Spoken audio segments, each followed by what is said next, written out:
2025 was always going to be a bit of a rough year for Paw Patrol.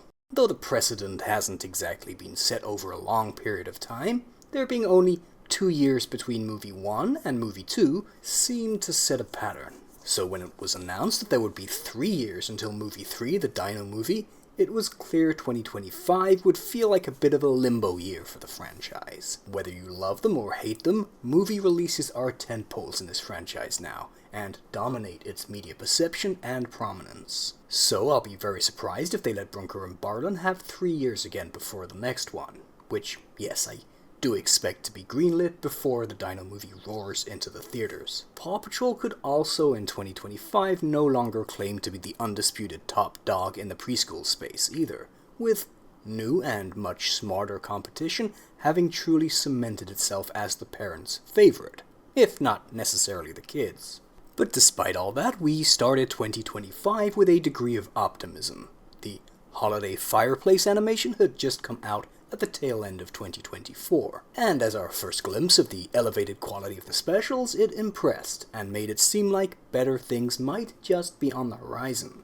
Season 11 and the visual update had been pretty disappointing at that point, both with the shaky start to the new pipeline and with a clear drop in the quality of the writing. But the fireplace animation showed this new style could look amazing with time and effort put in, and the upcoming release of the Fire Rescue subseries was pretty exciting too. This exciting new subseries debuted in January in Canada, truly signaling the start of Paw's year. Marshall leading a subseries was great for his fans, and also very interesting given that he had barely fought a single fire over a decade of episodes. This is because the standards and practices governing what can be shown in preschool TV shows prohibit big out-of-control conflagrations. In the end, those restrictions still held Fire Rescue back, and while it had a cute episode or two, it also had some horribly written ones, and ended up a mixed bag. On the other hand, it was still a far stronger subseries than Air Rescue was, and critically, it had far superior designs. In a period that toy companies are struggling and cheaper toys need to be made, I think Fire Rescue is likely a big win. Inventive designs and strong iconography made for very appealing toys at a low price point, and I think we can call the subseries a win, though honestly it was sandwiched between what I see as two relative duds. Sticking with January, the execrable Pup Talks promotional shorts had also just come out, and we weren't sure if we'd seen the last of them at the beginning of 2025. These extremely awkward promo clips had the pups call up celebrities to help them with their non-problems, while they grit their teeth and think of the paycheck.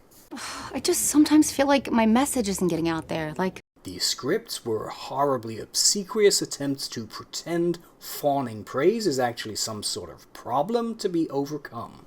But do people just see me as a viral pop star / devoted mother who still finds time to rock this tremendous hair? The Brock Purdy one is about the only one I can sit through, and even then it's very, very clear he doesn't want to be there.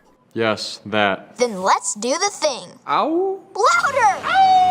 More! These combined with the new and somehow far more cringy To the Rescue ad campaigns, aiming for wholesome parent-child bonding moments, but coming across as incredibly contrived. We're being chased, Chase! Arrows! Duck! Quack, quack. Duck? Throw me the whip, guys! Give us the statue, we'll give you the whip. He rolls out. It seems extremely likely to me that execs at Spin Master saw that parents love Bluey, and largely can't stand Paw Patrol, and thought if they threw money at it, they could get some of that positive attention.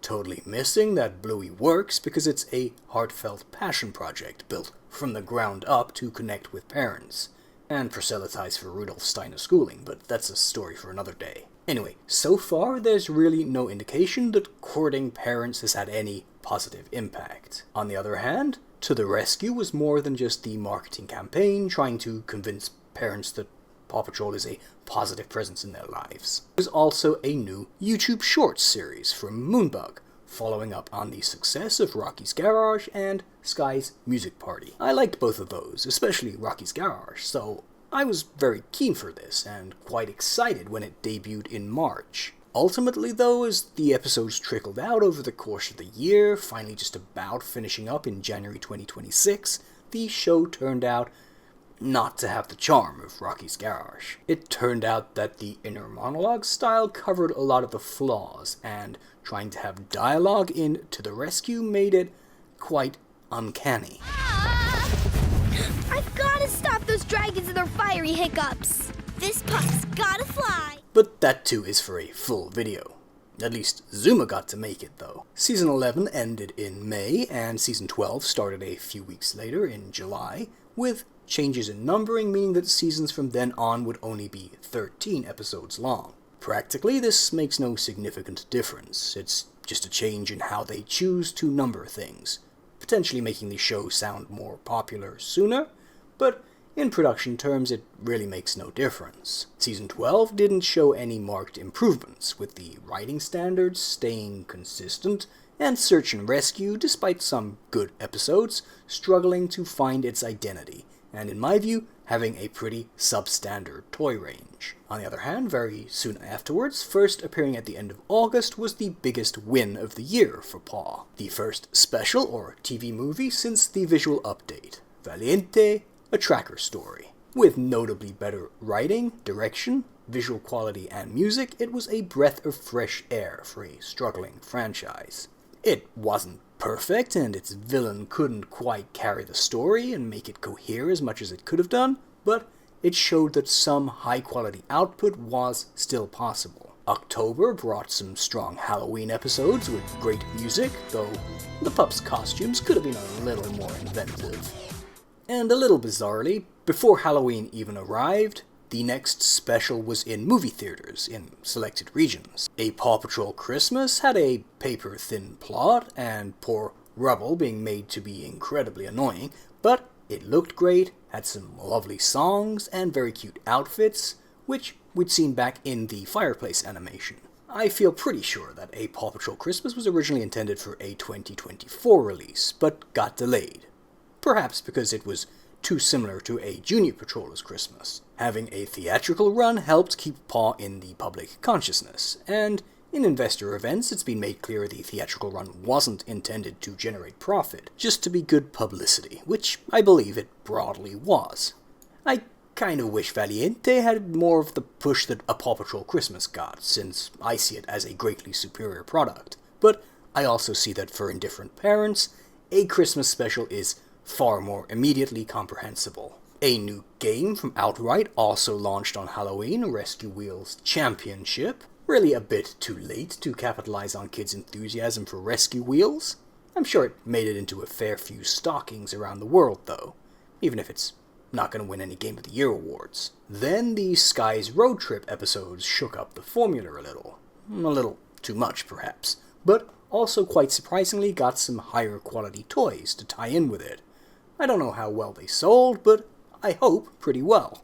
And quietly, Movie 3 got a test screening in the US, though nothing got publicly revealed in its wake, save a quick mention in an investor call saying it had gone well. But they say that to investors no matter what. By the end of November, sadly not to be covered by a certain exemplary fan channel, which had inexplicably been forced to take a break, Season 12 came to an end, starting a remarkably quiet period for PAW News. Season 12 was nobody's favorite, but did have a couple of highlights along the way.